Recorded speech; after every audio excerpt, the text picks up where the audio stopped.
সকলের দৃষ্টি আকর্ষণ করে বলছি, কেউ তাড়াহুড়ো করবেন না। সিরিয়ালে আসুন, শরবত গ্রহণ করুন। শরবত গ্রহণ করার পরে আমাদের গ্লাসগুলো আমরা মহাদিত্য বাণিস্থানে শরবত বিতরণ করি। সবাই আমাদেরকে আশীর্বাদ করবেন যাতে আমরা প্রতি বছর এখানে আসি, সবার মাঝখানে প্রতি বছর এখানে আসি, আমরা বিনামূল্যে শরবত খাওয়াইতে পারি।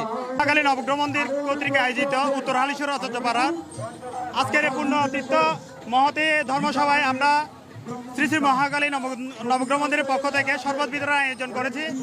এটা আসলে অনেক পুরনো একটা ঐতিহ্য।